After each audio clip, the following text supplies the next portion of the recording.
With Indiana basketball's second exhibition game coming up tonight against Marian, the Hoosiers have to get off to a better start. You are Locked On Hoosiers, your daily podcast on the Indiana Hoosiers. Part of the Locked On Podcast Network, your team every day.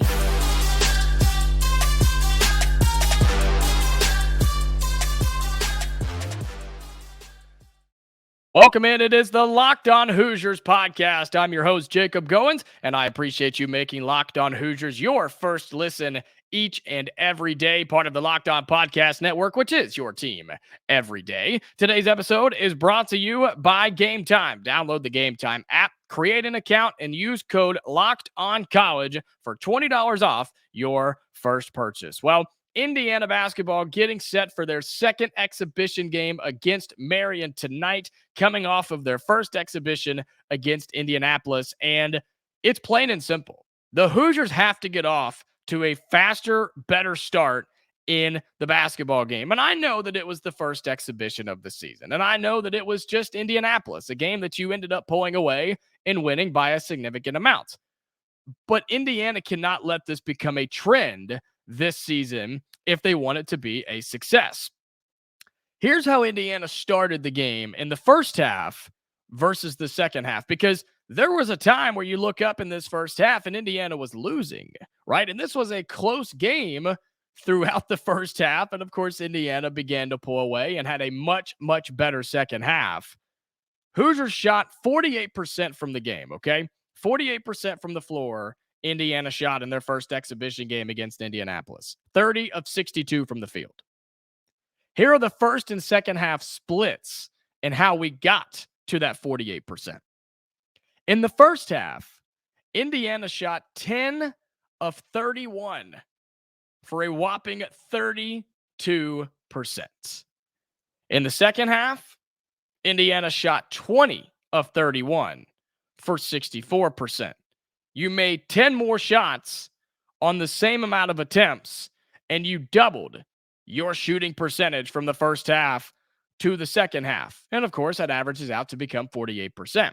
And there's, I think, a couple of things that you can attribute this to, right? It's the first exhibition of the season. You see a lot of these teams in college basketball get off to a slow start in the first half in their first exhibition game. Sometimes it's hard to kind of get up, get ready, wake up a little bit in a game like this.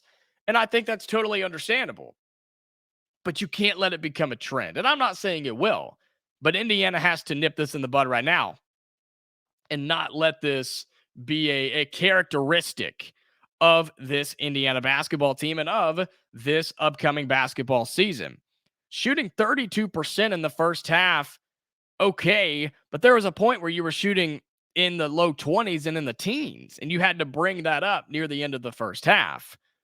And you shot 32%, you turn around and shoot 64% in the second half. I think that shows what this Indiana team can be offensively shooting the basketball, whether that be missed layups, right, which Indiana had a problem with. And the free throw line wasn't great either. You were 11 of 20 from the free throw line, and you have to fix that too. And we're going to loop all this back to a main point coming up in just a couple of minutes.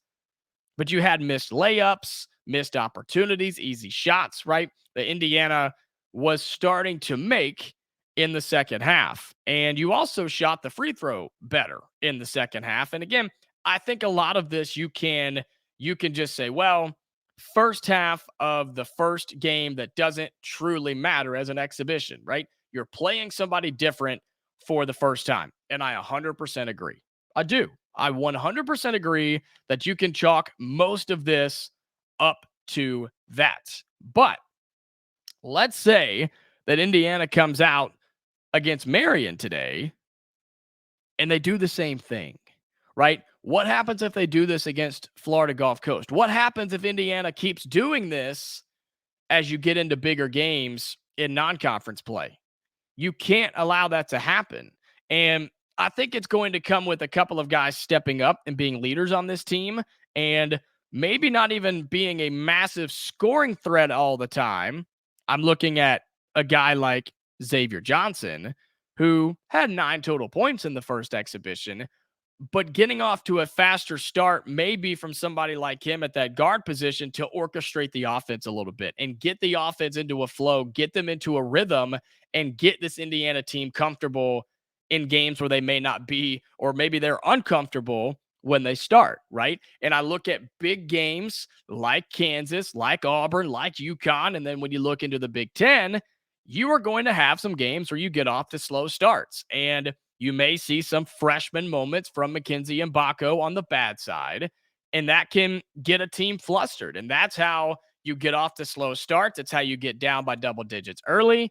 And when you're on the road or even in some of these big early season tournaments, you just can't come back from them sometimes. And so Indiana has to find a way to get off to a faster start.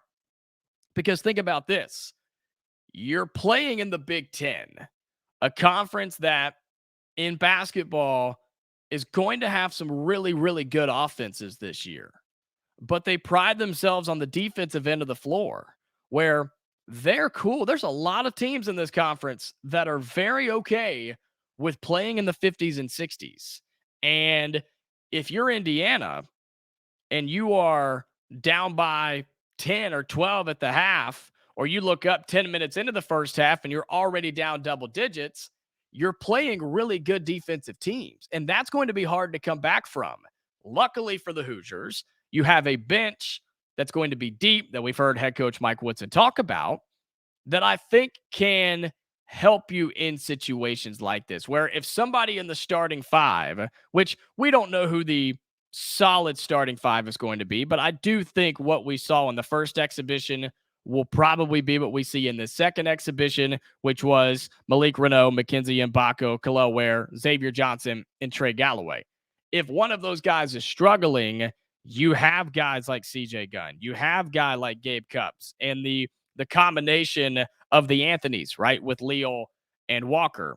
I think they proved in the first exhibition, and I hope they do that again tonight, that they are reliable off the bench. When someone is having a slow start, you can go to them. And maybe that's the spark you need off the bench in a road game against Michigan or in a game against Ohio State. Somebody to get either the road crowd out of the game or the Assembly Hall game fans into the game. And so Indiana, get off to a faster start in this exhibition. Don't mess around, because here's why it's important in an exhibition game. If you get up early and you're up big in the second half, that's where you can start to work on some things, and you can start to shuffle different rotations around, and you can start to play different guys at different spots and different guys with different guys. That's what exhibition games are, especially with the season opener coming up next week against Florida Gulf Coast. So I want to see Indiana shoot the ball better. I want to see Indiana make layups. I want to see them make more free throws. And I don't want to see them messing around with a team that has nothing to do with them, right? That should not be anywhere near Indiana. Faster starts, better shooting the basketball. And I think that's going to really be what the focus should be for Indiana in this first exhibition game. Well, coming up, we know the news about Bob Knight has been all over the place, and tons of love and support from Indiana fans, college basketball fans, and sports fans across the country. We'll talk about some of the comments from Indiana people, Indiana players, head coach Mike Woodson, who met with the media, and get some more of their comments and reactions from the late passing of head coach Bob Knight. But before we do that, want to let you know that today's episode is brought to you by Game Time. Game Time is an app where it makes ticket buying for sporting events easy. I can think of countless times where you are planning to go to a sporting event, you're trying to go, you're looking for tickets, you don't know what site to use, right? There's so many hidden fees. Some have more availability than others. You don't know if it's a new venue, right? If you're going to a new place, you don't know what your seat and view is going to look like. It's a disaster. Game Time has made that so much simpler, because at the end of the day, you shouldn't have to worry when you're buying tickets to your next big event. And when you look at Game Time, the thing that really gets me excited and why I use Game Time, last minute tickets, flash deals, you have different zone deals, sometimes depending on where you sit. Easy to find and buy tickets for every kind of event in your area. And my favorite part, you can view and get your view from every seat in the house. So you know exactly what you're buying and where you're going to be sitting wherever you're at for whatever event that you're going to. Game Time is the only ticketing app that gives you complete peace of mind with your purchase. You can see the view from your seat. All prices are shown. Everything is shown to you up front, so you know what you're getting and a great deal without the hidden fees. You can buy tickets in seconds with just 2 taps. Take the guesswork out of buying tickets with Game Time. Download the Game Time app, create an account, and use code LOCKEDONCollege for $20 off your purchase. Terms apply. Again, create an account and redeem code LOCKEDONCollege. That's LOCKEDONCOLLEGE for $20 off. Download Game Time today. Last minute tickets, lowest price guaranteed. Well, we have seen just so much love and support for the passing of Indiana great, college basketball great, sports great, Bob Knight, with the tragic passing of the legendary head coach, and just so many stories and articles and just so many memories from head coach Bob Knight. And it really has been just a really special thing for me personally, and I hope for you as well, to just see all the different people in different walks of life and different sports, right, in different eras, who have shown how he was connected to them and how he benefited them and made them better, in whether they were a coach, a player, a person, media, broadcaster, whatever the case may be. There are just thousands and thousands and thousands of people that are sharing stories about the late Bob Knight. And I wanted to share with you some of the things that have been said here recently, and especially from Indiana folks and from head coach Mike Woodson, who released an initial statement, but wanted to give you some more of what he said in his press conference on Thursday. Gonna read you some of his opening statement and kind of how he answered some of these questions, and you can just tell the relationship here was really, really special for head coach Mike Woodson. So here's what he said to the media in his Thursday press conference. He said, "Let me just say it's a tough day in Indiana basketball. When you lose a legend like Bob Knight, who meant the world to me, man, in terms of my growth, I mean, he basically shaped my whole career." He went on to say, "This program will truly miss an icon. It's hard to really describe in words what he meant to me, but boy, I wouldn't be sitting in this seat today if it wasn't for Bob Knight." How many times have we heard that over the past 24 hours? I mean, it's just been so many people that have given him almost all the credit in the world for the reason they're in the spot that they're in. And Mike Woodson, head coach for Indiana basketball, is no doubt at the top of that list and one of the top people on that list. He got asked a question. He says, "I'm curious what impressed you the most about Bob Knight." And here's what Mike Woodson had to say. Really great response. He said, quote, "I grew up with nothing. From a beautiful family of 12, brothers and sisters, and a mom and dad. And I think what impressed me the most when he recruited me and he came to the house, he promised me that I would get an education and that I would play for the best basketball program in the country." This is Mike Woodson talking about head coach Bob Knight. He said, quote, "That's all I needed to hear is somebody to give me an opportunity." He said, "So that impressed me." He said, "Sure as heck impressed me and impressed my mother probably more than me, because I was the only one that was able to go to college and get an education to graduate." It's a comment like that from a head coach like Mike Woodson, who looked up to Bob Knight so much. And it's a story just like that that I think can, and maybe it shouldn't, but I think it can kind of balance out some of the bad stories, right? And some of the bad instances that get brought up when people talk about head coach Bob Knight, with treatment of players, right? And treatment of people in media and different things like that. But then you hear this story and you're like, man, he came to a house full of 12 kids and a family that according to Mike Woodson, didn't sound like had a whole lot growing up.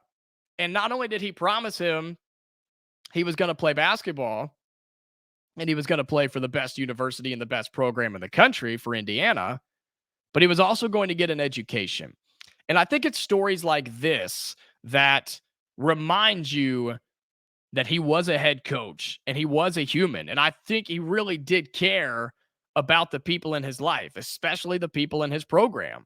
He had a weird way of showing it at times, but I think he really did care about winning, of course, but about the success of his coaches and his players along the way.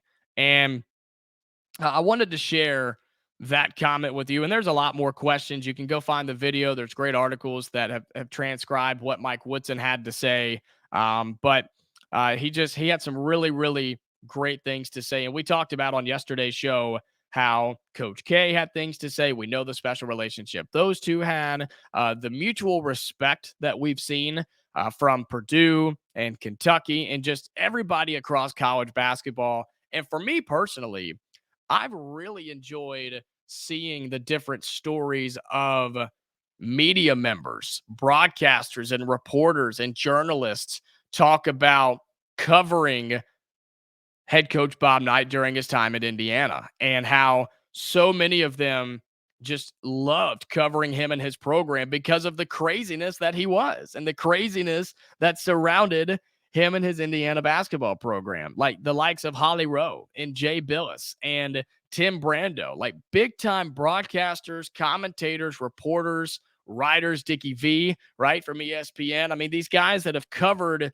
and did cover Indiana and Bob Knight for so long, and how they were able to put all that stuff behind it and really see him for what the good that he was. And so I have a personal anecdote about this. I actually read a book in college for one of my sports reporting classes, and it was called A Season on the Brink. And it was about one of his final seasons, Bob Knight at Indiana. And a reporter was able to get full access, an author was able to get full access to the Indiana basketball program in practices, in the locker room, on the bus rides, on the plane rides. And it just showed the complete 360 that you got with head coach Bob Knight, the good, the bad, the ugly, the parts that most people didn't see, right? If you've never read that book, I highly recommend that you go and find it. Again, it's called A Season on the Brink. I highly recommend it.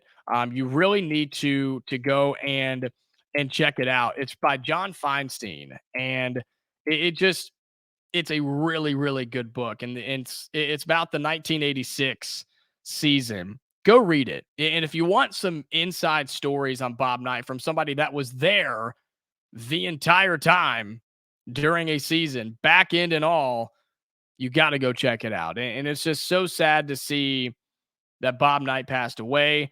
It's just still such a loss for Indiana, for this entire program, fan base, and just so many great people that were touched and impacted by head coach Bob Knight. And so I wanted to share some of those comments from Mike Woodson, share a little bit from myself included. And again, if you're on YouTube, comment down below if you grew up in that era or even going back and watching highlights from that era. What's your favorite Bob Knight memory? What's your favorite Coach Knight memory from him in Indiana, on or off the floor?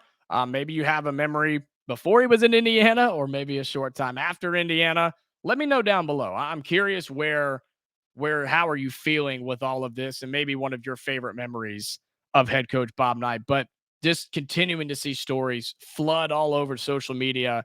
And I've read and watched everything there is. And I know the Big Ten Network has been doing a special about it and just highlighting the wonderful career of Bob Knight. You've seen pictures of the flowers and the candles and the pictures outside of Assembly Hall, honoring him and his passing. So it's still so fresh. It's still so raw and sad.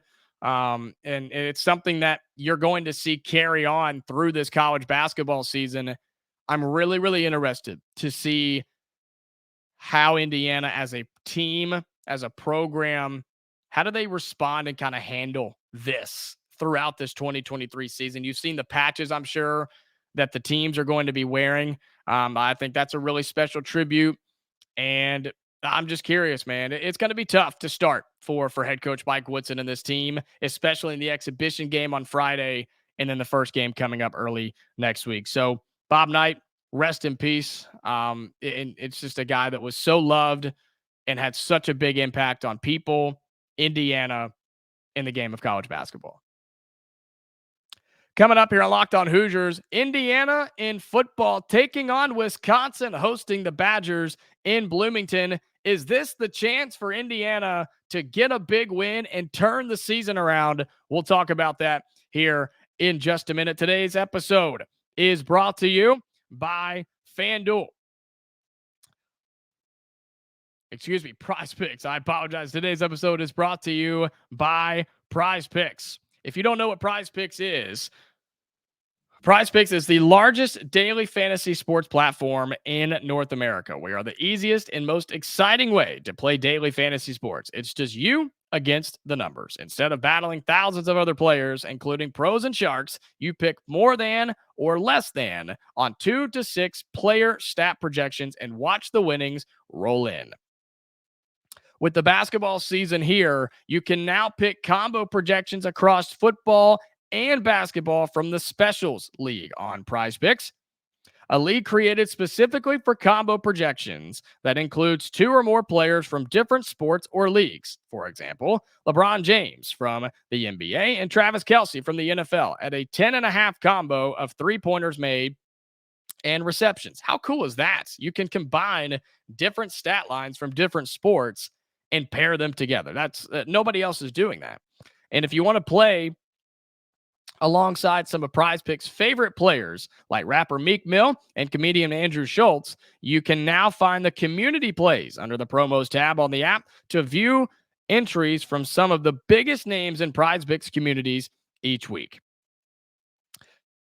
Prize Picks, man, seeing a lot of these things that they're doing. I mean, you get to see some of the biggest celebrities that are playing, the different stat lines that they have. And now the basketball season is in full swing. I'm all in. I mean, basketball stat lines and betting lines and different things like that. That's where I shine. That's where I love. And so I'm all in on Prize Picks, and you should be as well, because I know a lot of you are basketball fans. Be sure you go to prizepicks.com/lockedoncollege and use code LOCKEDONCollege for a first deposit match up to $100. Again, go to prizepicks.com/lockedoncollege and use code LOCKEDONCollege for a first deposit match up to $100. Prize Picks, daily fantasy sports made easy. Well, Indiana football hosting Wisconsin this weekend and a chance for the Hoosiers to turn this season around. You look at the back end of this schedule for Indiana on a 4-game losing streak. You have Wisconsin at home this weekend, on the road at Illinois, home for Michigan State, and then on the road at Purdue. When you rank those 4 games, I think this is by far the most difficult of the 4, but I do think it's winnable for Indiana football. I really, really do believe that. And look, I told you that Indiana was going to keep it relatively close with Penn State. Did I think they were going to have chances to win in the fourth quarter? No, I did not. And I will not sit here and lie to you and say that I did. But they covered the spread, and I said they would do that. And it is crazy because Indiana did have chances to win the football game in the fourth quarter. They just couldn't quite do it with depth and really a skill gap and different things. And so I think Indiana should feel really confident going into this game. You're back home after having to travel to Happy Valley last week. Wisconsin has been struggling to score. And what's been a really good thing for Indiana this season? It's been the defense, right? Other than games like Michigan and Maryland, I feel like the defense just kind of gave out when the offense couldn't back them up. But the offense seemed to have figured it out a little bit. And not just figured it out, they did it against what was ranked as the best defense in college football in Penn State, and they scored more points against the Nittany Lions than anybody else has this season. Did they figure it out? Maybe so. And I think that with quarterback Sornsby, he threw it all over the yard. And I think you could see Indiana do that again. And I talked about running the ball, which I think Indiana should do. But if Sorensby's going to be back there and throwing the ball, why not let him throw, especially when the offensive line is protecting Sorsby so much? So if they're protecting him as well as they are, and he's able to get receivers open and move the football down the field, let him throw it. He can throw it 40 times, 50 times for all I care. If Indiana's offense can get it figured out, Wisconsin struggles to score too. And I think you could see this be a lower scoring, back and forth, probably going to be a lot of punts and 3 and outs. I'm going to go ahead and tell you. But being at home, I think Indiana has a chance being in Bloomington, where, again, if you can build off of last week, I know you lost, but if you can build off of that, right? Imagine what this win would mean for Indiana at the tail end of this football season. If you could somehow beat Wisconsin at home in an 11 a.m. kick, you have Illinois, Michigan State, and Purdue, 3 teams that are just not good in the Big Ten. And I think there's a lot of people that would say that about Indiana. And those 3 teams are saying the same thing about the Hoosiers. But if you can somehow beat Wisconsin this weekend, and you know what? I don't even think you have to beat Wisconsin. Hang with them. Give yourself a chance. Maybe make a play at the end where you do get the upset against the Badgers. Then you're looking really good down the stretch with those other 3 games with Illinois, Michigan State, and Purdue, which I think Indiana can win those games. I really, really do. Let's say Indiana wins this weekend, right? You're up to 3 wins. You then have 3 more winnable games. If you somehow, some way, go on a 4-game losing streak after, or go on a 4-game winning streak, after going on a 4-game losing streak, you can make a bowl game and go 6-6. Do I think Indiana does that? No, I don't. I'm not saying they can't, but reality in this season would show you that that's just not going to happen. I think 2 or 3 of these games are winnable. And I think a split in these last 4, winning at least 2, is necessary, in my opinion. I think it is necessary for Indiana to split 2 of these games in their last 4. What I would like to see is Indiana win 3 out of 4. Would love to see them win them all. But I think if you can win 3 out of 4, including the Wisconsin game on Saturday, that's what would make me happy. That's what would give me a little, I don't know, optimism, confidence going into next season, going into the offseason of football, as I know our calendars are flipping into November and looking at the basketball season. But let's put some wins together, Indiana football. Let's get some wins, build a little confidence, and have something to look forward to come August of next year and early September when the new football season starts and a new look Big Ten. And at that point, you just never know what's going to happen in college football. So does Indiana win this weekend against Wisconsin? My pick is no, but I do think Indiana keeps it close. And I think it's a low-scoring, ugly game. Being at home gives Indiana a shot, but the money would say go with Wisconsin. They're a favorite for a reason. I'm going to take Wisconsin, but I do think Indiana can keep it relatively close. And Wisconsin's favored by 9.5 or 10, depending on where you look. I think Indiana can absolutely be right there. I really, really do. If the offense continues to roll like they did last week and not stall out, they have a chance against the Badgers this weekend. Well, that's going to do it for today's episode of Locked On Hoosiers. Coming up next week, we'll have reactions from the exhibition. We'll have previews as the Indiana basketball season gets underway early next week. Gosh, I'm excited. I hope you are as well. The season is upon us. We'll start previewing the opener versus Florida Gulf Coast, and we are in full basketball season mode, ladies and gentlemen. As the football season winds down, it's time for full-on basketball. I appreciate you making Locked On Hoosiers your first listen each and every day, part of the Locked On Podcast Network, which is your team every day. Be sure to follow me on Twitter at Goins2Jacob. That's Goins, the number 2, Jacob. Follow the show on Twitter as well at Locked On Hoosiers. Comment down below predictions for the exhibition, predictions for the football game, and what you're most excited about for the opener next week for Indiana basketball. Until Monday, Stay safe, Hoosier fans, and I'll talk to you later.